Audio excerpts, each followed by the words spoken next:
Hi, my name is Raji, and I'm here to talk about our paper, You Can't Sit With Us, Exclusionary Pedagogy in AI Ethics Education.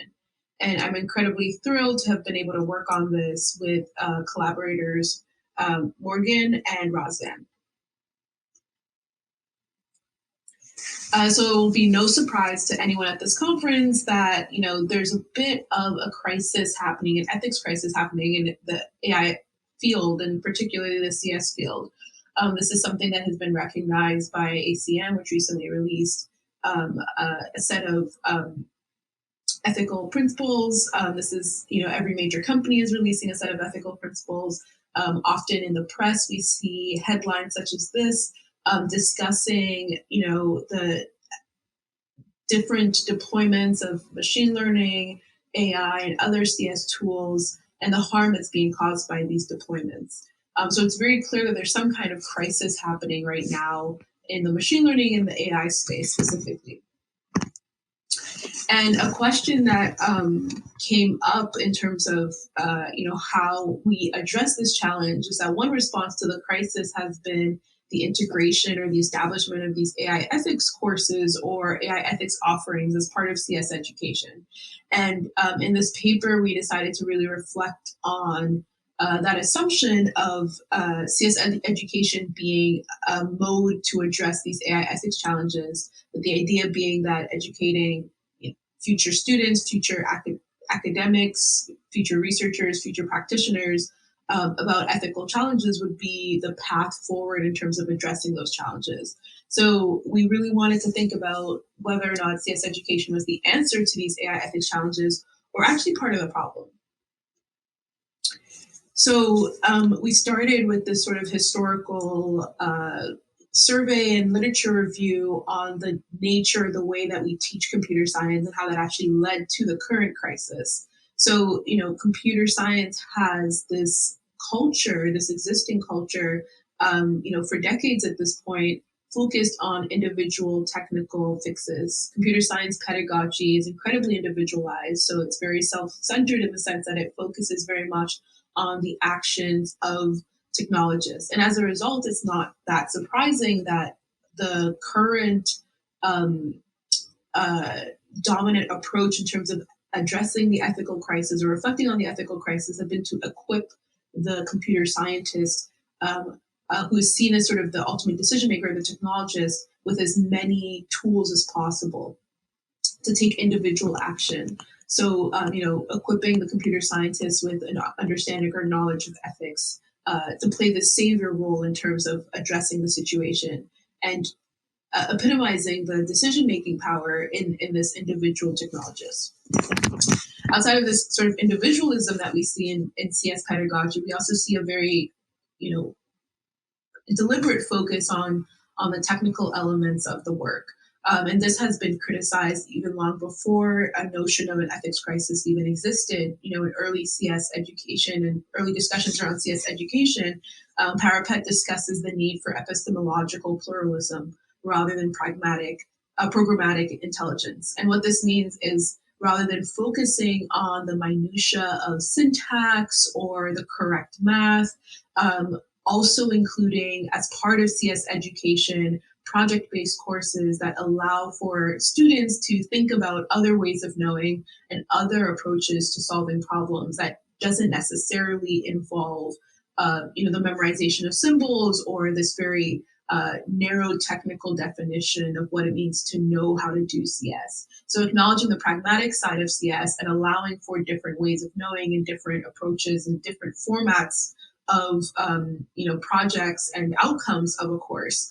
And that was an early debate that happened in the CS field, and it continues to be a debate that's ongoing today and has sort of heightened in the current situation we face with respect to this ethics crisis. And then the sort of last element of CS pedagogy that really led to this situation is the focus on fixes, the idea of engineering responsibility being a very old idea around engineers needing to do due diligence when, constructing different technical artifacts. And as a result of that, certain failures resulting in harm being a side effect of a lack of due diligence on the part of the engineer. This combined with the focus on, technical accuracy leads engineers to fall into that trap of techno-solutionism, or even really, again, that trap of individualist thinking around their role and responsibilities in terms of addressing the problem on their own. So in order to really reflect on, given that history, given that legacy of CS education pedagogy and how it led to some of the behaviors that have characterized this ethics crisis, we wanted to ask that question of, well, are we really seeing this focus on individual technical fixes playing out in the way that AI ethics education is happening? And in order to do that, we qualitatively analyzed 254 AI ethics courses from 132 universities. And we're able to also review the full syllabi of about 84 of those courses. And the vast majority of these courses were in computer science, or related disciplines such as, the information science school or library sciences school, or engineering or mathematics. But other courses were very much in the HSS field, so media studies, communications, law, philosophy, and other disciplines. So we would look at the courses and sort of the department or disciplines that the courses were being taught in order to get a sense of whether the AI ethics course was a CS course or a HSS course, a humanistic social sciences course. So by doing this analysis or this survey, we were able to identify 3 mechanisms of exclusion. And what we mean by a mechanism of exclusion is that we noticed this tendency for the CS discipline to really push aside HSS and attempt to solve this problem of its own ethics crisis that it had, that its own practices or its own legacy had created, and trying to solve that on its own. So as a discipline on its own. So we explored this idea of, the mechanisms or the strategies actually, subconsciously employed by participants of this discipline to really isolate themselves from other disciplines that could actually inform, their strategies or their understanding of the problems that they themselves have created. So the 3 mechanisms we identified through this survey of the syllabi was, 1, this method of methodological dogmatism. And the way to describe this is, the disciplines don't really value each other's way of knowing. So the HSS courses and the CS courses don't really see the other disciplines or the other school of thoughts methodologies as valid ways of knowing. And that causes a certain crisis and results in exclusion and isolation of each discipline. There's also this issue of a lack of joint inputs. So the disciplines don't really talk to each other, actively collaborate. There's a lack of translation across different groups. And as a result, it's very difficult for one group to really understand the other group. And as a result of that, it's very rare for the members of different groups to co-create outputs together. And the sort of last mechanism of exclusion is this idea of siloed citations. So there's a lack of sort of interest in learning from each other's work. And that's something that we saw as well in terms of, different courses, depending on each department, really citing a certain body of work or a certain perspective and not looking over the fence at the other side. So with respect to methodological dogmatism, what we found was that only one of the survey courses really explicitly mentions a disciplinary variance in methodology in their syllabus, talking about how CS strategies to addressing ethical issues differs a lot from HSS strategies to addressing these same issues. There's often a disregard for the other field's methodology and processes for arriving at an accepted conclusion or truth. So in a CS course, they might mention the perils of HSS ambiguity. In an HSS course, they might mention the challenges of CS abstractions, and each course would teach their own methods. So CS courses would teach specifically CS methods for addressing ethical challenges. HSS courses would focus on HSS methodology. And there would rarely be this exchange or this opportunity to actually teach HSS students about CS methods or vice versa. And again, when speaking about methodological weaknesses, so in a CS course, when talking about the weaknesses of the approaches in addressing ethical challenges, there would be a focus on the limitations of HSS methods rather than a self-reflective mode of thinking about the limitations of CS methods to address these challenges. With respect to the sort of lack of joint inputs or the lack of translation and shared language, there were very few opportunities for co-creation between the disciplines. Only 5 instances of the hundreds of courses we looked over actually allowed for cross-disciplinary teaching or open courses with non-prohibitive prerequisites. 35 of the surveyed courses were required courses by the Accreditation Board of Engineering. And thus, as a result of that, were closed courses and had particular emphasis on engineering responsibility and the role of the engineer and the ethics of engineering decision making. Also, sort of suggested readings were full of disciplinary references and technical terms that were anchored in assumed knowledge without a lot of opportunity for translation. So even if a student from another discipline would somehow end up in that class, there would be very little opportunity or hope for that student to really catch up or understand what was going on. So as a result of all of this, it was very rare to have 2 students from different disciplines in the same class learning from each other or having an opportunity to actually collaborate with each other in the class. And then the other sort of mechanism of isolation here or exclusion was this idea of siloed citations. So HSS courses would overwhelmingly assign readings from authors with HSS backgrounds and affiliations, and CS courses would cite textbooks and literature from authors with CS backgrounds and CS affiliations, and it would have very little overlap. And understandably, the courses would represent distinctive perspectives on important ethical issues, at times even the same case study being interpreted completely differently in different courses. So there were few, if any, examples of featured textbooks written by co-authors of differing disciplinary backgrounds, and there was very little overlap between the literature read in CS AI ethics courses, in AI ethics courses taught in CS departments versus those same, AI ethics courses taught by HSS departments. So what is the downside of this or the consequence of this? The challenge is that, there are repercussions of exclusion when a discipline decides to isolate itself in this way that CS has done. The result is a limit to the amount of growth that can happen due to pretty much preaching to the choir around restrictive values and rigid assumptions that don't go challenged. The issue with this particular topic of AI ethics is that it's an inherently interdisciplinary challenge.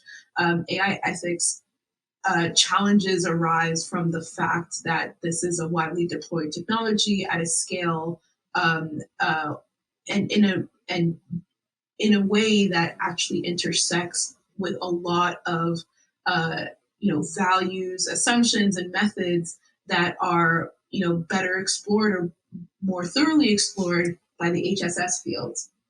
So, contrary to popular belief, CS can't solve the ethics crisis it created on its own. It requires the alternative lens of HSS perspectives in order to be actually able to address this issue of ethics. So this expansion of the perspective of the CS field is required in order to solve this particular problem. And as a result of that, exclusionary behavior narrows the lens of the view narrows the lens of the field in a way that actually prohibits it from being able to think critically on how to effectively address these problems. So, we end with this hopeful note on ideas towards a collaborative pedagogy. So we talk about we reflect on examples of a similar transition that happened in the climate change literature, where a lot of um, research and instruction with respect to climate science began as a very sort of rigid scientific endeavor around the measurement of greenhouse gases. And it expanded eventually towards a discussion, a more holistic discussion of, the social impact of climate change, the economic impact, really reflecting and integrating lessons from other fields in order to expand the knowledge of the field and the students coming into the field, so that they would be equipped with strategies beyond that of their discipline in order to properly tackle, the challenge of reducing greenhouse gases and addressing climate change. So we hope to see a similar turn happen in the AI ethics space. And with that, we sort of laid out a couple strategies that we've, identified from these other spaces, and we also just reflected on, given the survey that we did. So one strategy is to just demonstrate examples of effective collaborative outcomes to students and allow them to collaborate across disciplines. This could take the form of allowing for cross-disciplinary registration, or allowing for joint projects across different classes and different departments, and allowing students to actually interact with other students of another discipline in order to think critically or understand a problem. In the case of that not being possible, being very proactive about demonstrating effective examples of outcomes that have resulted from cross-disciplinary collaborations. The sort of second point that we make, or suggestion that we make, is to educate students on frameworks of interventions based around existing problems and not anchored to the existing skills of those assumed to be in a position to address the problems. So what this is really pointing to is mentioning that, focusing curriculum on, case studies or particular, historical examples, rather than focusing it on skills development anchored to disciplinary methodology. So rather than, teaching new methods of, fairness assessment and equations with respect to that, really focusing on different types of situations in which the crisis has become clear, and then presenting certain skills as strategies to address the problem, in addition to keeping it open to other skills that might be equally suited to address that problem. The third sort of suggestion we make is to discuss the idea of stakeholders beyond the technologists and mention the roles of these different stakeholders and how they're impacted. So many courses focus on the technologists, especially CS courses, rightfully sort of concerned around issues of engineering responsibility and other legacy framings of CS pedagogy. But we encourage sort of this open discussion around stakeholders when exploring the curriculum for AI ethics, and really making it clear from the beginning that stakeholders involved in designing interventions for AI ethics problems don't necessarily have to be the technologists. There's so many other people involved. So being very clear about that is one of our suggestions as well. We also suggest to reflect on work with affected population and experiential experts. If it's possible to have a representative of the affected population come into the class, or to show a video of that member, or to read testimonies of those that have been affected.